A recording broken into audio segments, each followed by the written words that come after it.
Welcome, ladies and gentlemen, to a very, very short video. I'm going to try to keep it short, but again, no promises.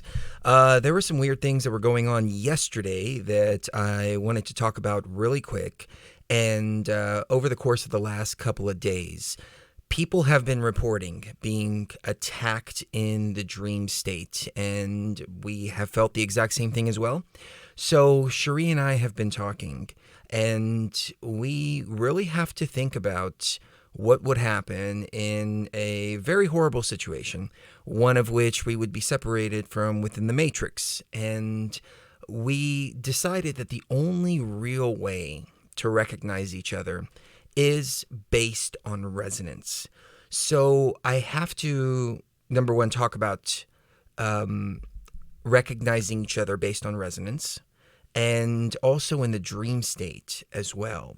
So the first thing is we really have to be able to identify each other by our energy signature. As I've said before, the AI can replicate form, it can replicate words, it can replicate sound, but it cannot replicate the energy signature that organic consciousness has. And many people have had dreams about loved ones, about people that are familiar, about even Cherie and I. And it may have to do with us, it may have to do with your loved ones, but at this particular time, it could also be an AI deception and an AI overlay. So they manifest a familiar form, which is why the only way that Cherie and I can identify each other is by resonance. I know that as soon as something happens to either Cherie or I, the white light will manifest one of us to the other one. And when we get to that point, we're going to have to make a choice.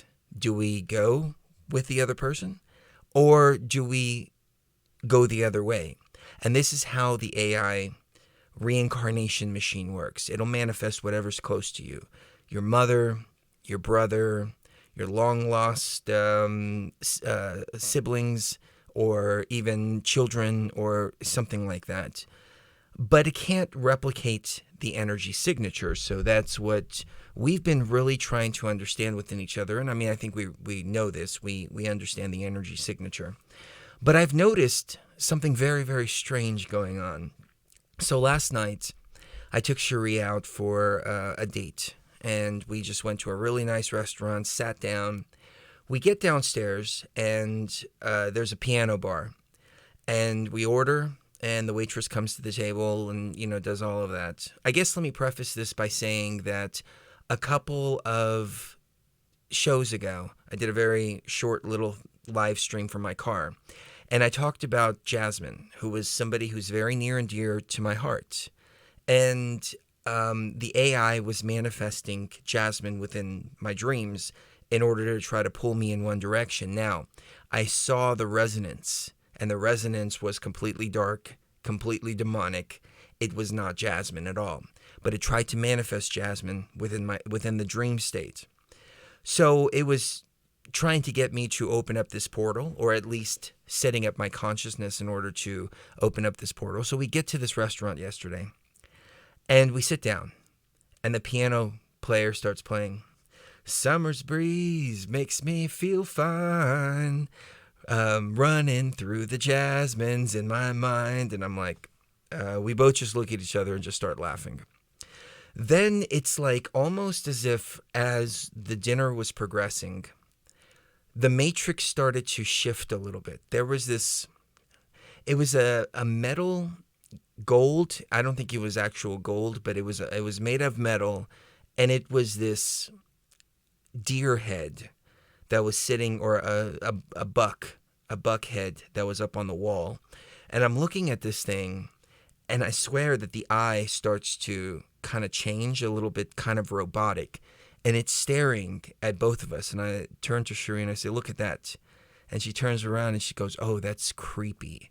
And I said, yeah, it looks like something out of the Evil Dead movie. So we progress, and all of a sudden, it's like there was this time shift. The people started to change, and there was this girl that walked by, and I think she was one of the bartenders. She had this red curly hair, and she was dressed in a very 1940s, 1950 type of outfit. And I said, hey, I remember her. And she said, yeah, I remember her too. She used to be one of those girls that would sing at the bars. And then the piano player started playing this kind of like 1940s swing type music. And I'm thinking back and I'm like, I remember this. I'm having deja vu now. This was like a moment that I lived in a past life when I've talked about this past life before. And I was a hitman, a mafia hitman. And I remember I used to go, and I'm pretty sure that Cherie, if she was in that life, she was also one of the singers. But it wasn't this particular girl, but this girl's walking by, red hair. It's almost like a scene out of The Matrix, where it's, watch out for the woman in the red dress. So she walks by. Then this air of euphoria just kind of comes over both of us. And I'm turning to her and I'm like, this is a simulation. And she's like, yeah, I know. And I'm like, okay, just remember that. Remember, this is a simulation. This is a simulation. And we're sitting there and we're talking even more. And the piano player starts playing some other songs. And these other songs, I don't want to go too much into detail, but one of them was, we got to get out of this place if it's the last thing we ever do. And I'm like, this thing is fucking mocking us now at this point. And we're looking at each other and we're like, okay, this is just too many coincidences. And things are just kind of like shifting out of the way. And for a moment there, and I hope that I'm not sounding like I'm, a little bit crazy or anything like that, but for a moment, I really had to ask myself, am I in this simulation? And is even Cherie, who's sitting across from me, even real? We came home, and obviously the events from yesterday have connected to this morning, so it wasn't just a Matrix kind of simulation like that. I think it would be too shocking on the consciousness too for the Matrix to make such a huge little bubble that it's got you in. But what's weird is I had this weird dream last night, and I hope I'm making sense, because I know this, what I'm talking about, is a little difficult to make sense of, and even more so to communicate. But we come home, lay down in bed, and I have this dream. And this dream is just weird. So I am driving, and we've got two cars. And this is even stranger. I don't know if this means anything or not. We have two cars, and I wind up going to this place. It's off in Salt Lake City in the mountains. And I don't really even know how I got there. It was more like we get there, and we were having car trouble or something. And I go and I knock on the door. But there were two cars there. I don't know how the two cars got there. But I go and I knock on the door. And I'm like, hey, can you help us out for a second? And he's like, oh, yeah, for sure. And then I look down, and I'm covered in feces. And I'm like, how the hell did this happen? So I enter the house, and I find out that it's a Mormon family. And they're really, really, really nice. And the house is nice, but the house is also covered in feces. Like feces all over the floor, feces all over the walls, everywhere. And he says, oh, well, you obviously need to take a shower, so come on in. And he shows me over to the master bathroom, and there's this window. And I'm looking out at this mountain range, which is Salt Lake City mountain range. I've been to Salt Lake before, so I recognize Salt Lake. And he said, oh, look, I built my house right here. That's the rock that Jesus ascended to heaven on. And I was like, well, that's weird. Okay. All right. I was like, okay, well, that's fine. So I get in the shower and I start scrubbing all this feces off of me. And there's feces on the floor and there's feces everywhere. And this girl walks in as I'm drying off. And she's like, hey, how are you doing? And I'm like, hey, how are you? And she says, yeah, I'm one of the foster kids. And I'm like, well, how old are you? And she goes, I'm 45. And I was like, oh, okay, you're around my age. Okay, that's awesome. And we start talking, and she's like, why don't we go out sometime and blah, blah, blah, blah, blah. And I'm like, okay. And I don't even know why. Cherie just disappeared out of this dream. She wasn't even there. She was there at the beginning, but just disappeared. And I remember thinking to myself, as soon as I get out of here, I'm going to go push that rock off of that cliff, the one where Jesus ascended. And I did. As I'm walking out, I get to this. It's like a car junkyard, and I go to tell them thank you for helping me. And I'm like, well, wait a minute. The junkyard didn't help me. It was the Mormon people over here that helped me. That's weird. And I start talking to the guy, and I'm about to pay him for towing me. And then I'm like, wait a minute. He didn't even tow me. Why am I sitting here paying him? So then I walk out, and I see a guy working there, and he comes up to me. Oh, I wish I could remember the term. I told Cherie. I woke up at 2 a.m, and I told her. He walks up to me and he says, do you know anything about let me see if I can find the term. I'm sorry. I just drew a blank on that.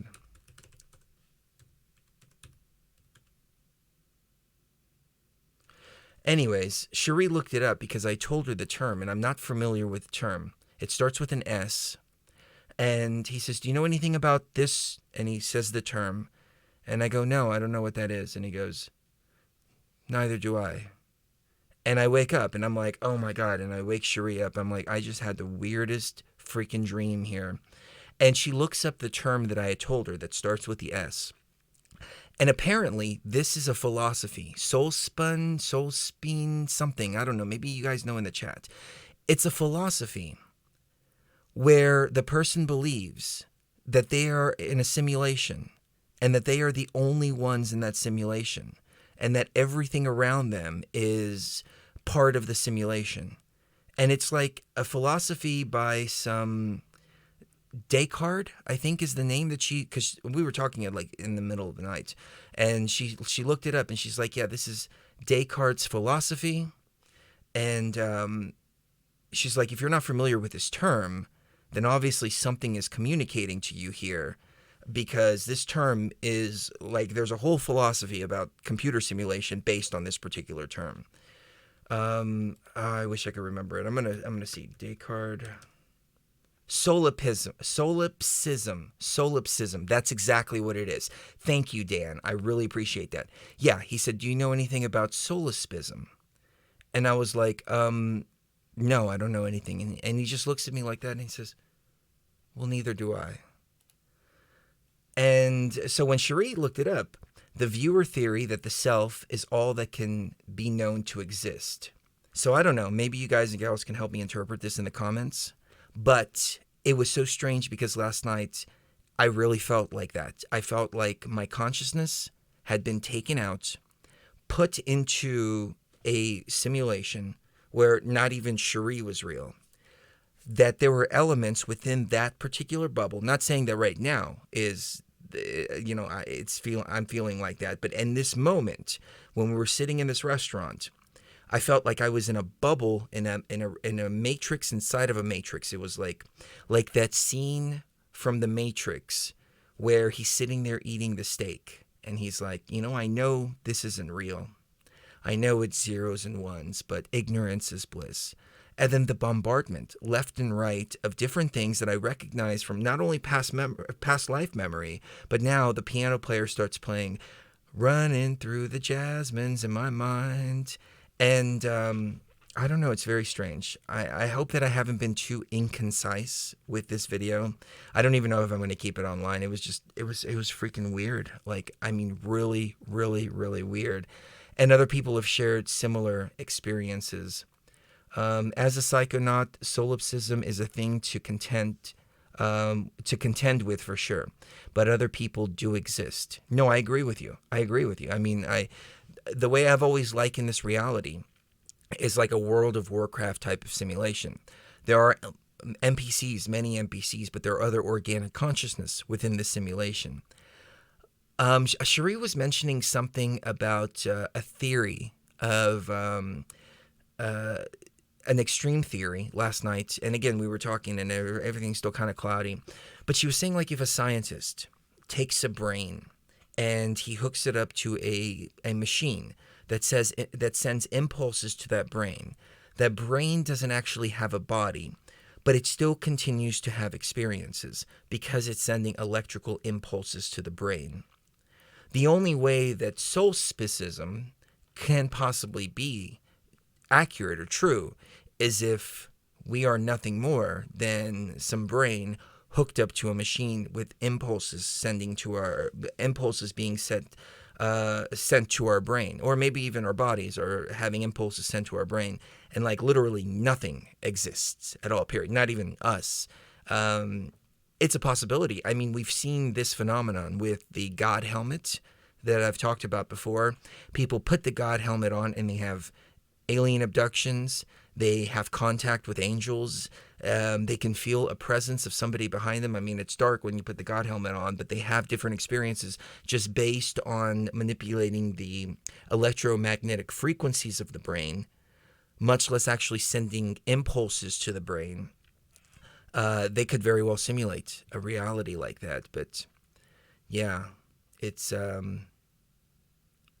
was kind of weird. It really was. I'm still a little bit shaken, as you can tell. But I just figured I would put that out there. And also, the basis of this message here, it was that we have to really understand each other's resonance and frequency. And we really have to master the ability to recognize resonance and frequency, because we are going to see within the dream state this AI manifesting all kinds of familiar faces, all kinds of loving faces. We've had people say that they're having dreams of Cherie and I are acting totally out of character, and that there's just a lot of weirdness going on. And it's like, well, that's not our soul essence there. That's the artificial intelligence manifesting something. We've seen other people in our dreams, like Jasmine, for example. It wasn't Jasmine. I could have believed that it was Jasmine. I'm just waiting for my mother to show up now to go, hey, how are you? I haven't seen you in a long time. No. I know my mother. You're an AI manifestation. I'm not falling for it. But we usually wait for these kind of deceptions when we get to the white light, and that's when they really come out. But now the AI is really pushing the dream state. And I think it's because it's trying to manipulate our path, not just Cherie and I, but our as in like organic consciousness, to move it in the direction that it wants to go, because the only thing I can think of is that we are moving in the proper direction or correct direction to accomplish this mission, and we are getting closer and closer and closer to that shutdown process and to the evacuation. Jackie Cat says, I think solipsism can be a trap, making me feel isolated, feeling pointless. Once I figured it out, I just noticed it. And I think, yeah, not really. No, I agree with you. No, we are in a shared space that where we've projected into this shared space. Like, I don't think our bodies are real. I don't think our brains are real. I don't think that any of this is real. This is all zeros and ones that we're seeing in front of us. And when we interact with each other, it's my zeros and ones interacting with your zeros and ones. But there is a driver and a pilot within a navigator within these manifestation of the zeros and ones, which is you and which is me as well. So it's like a video game, holding a video game controller. We are holding the video game controller, but we're not inside of the video game. We've just been projected, our consciousness has just been projected into the video game, but there are multiple players within the video game. I'm wondering, though, the dream state. Oh, maybe this is the link here.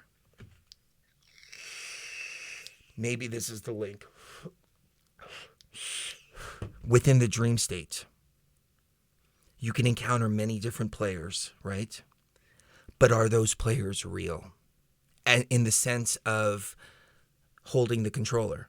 Like, I'm not holding the controller moving around the avatar that it would appear in your dream. I'm holding the controller, moving the avatar that appears here in this state right now. But going in deeper into the dream realm, what if everything within the dream realm is only one consciousness? And therefore, that one consciousness is the only thing that's real, which is your consciousness, which is the dreamer's consciousness. And at the same time, anything else manifesting is essentially an AI manifestation. Maybe that was the warning. Maybe that was the raw consciousness speaking out and saying, hey, listen, in this realm right here, in this dream realm, there is no collective. In this dream realm, there is nothing else. There is only you within the dream realm. Within the game, this is the game here, there is obviously collective players, but within the dream realm, maybe that's what we need to be on alert for. Maybe when our friends and family and people that we care about show up in our dreams, maybe it's all just AI manifestation because we are the only real consciousness there. So that's the big question now.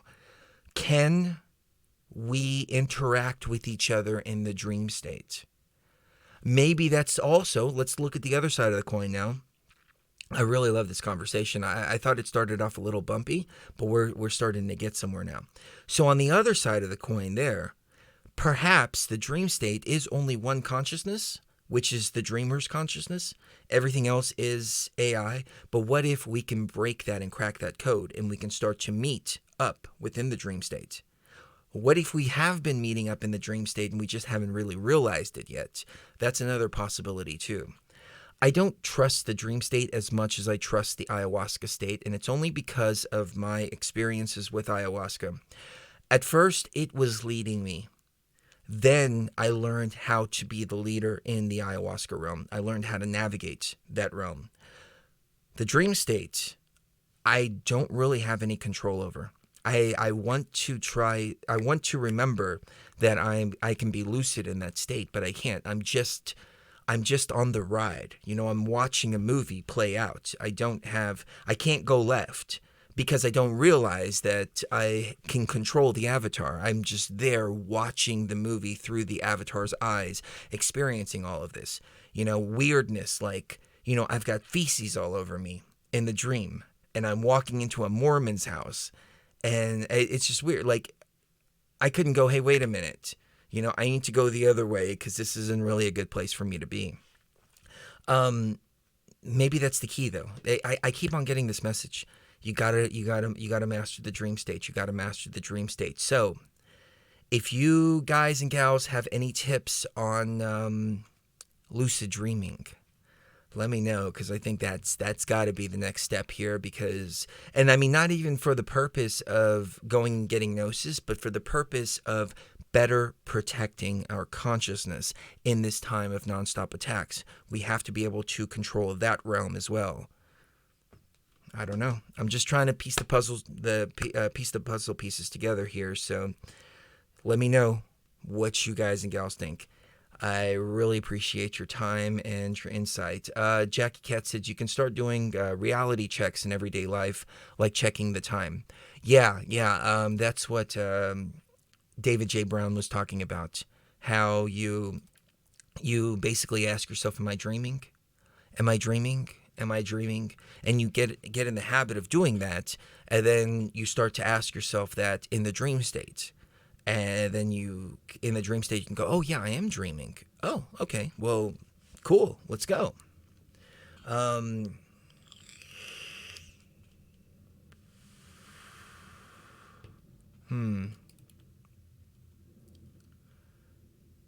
reading the chat here. Anyways, I didn't expect any of this, but hey, it's part of the journey. We got to take things as they come. But it was so strange last night, all the coincidences just kind of lining up. And, the other possibility is that the AI was just pulling stuff out of my consciousness, which I think is what it does. It manifests reality based on your consciousness when you enter a space. But I swear, I had this moment yesterday when I was in the restaurant, and it was like out of Vanilla Sky. I felt like if I focused hard enough, I could make everybody shut up. You know that scene where Tom Cruise?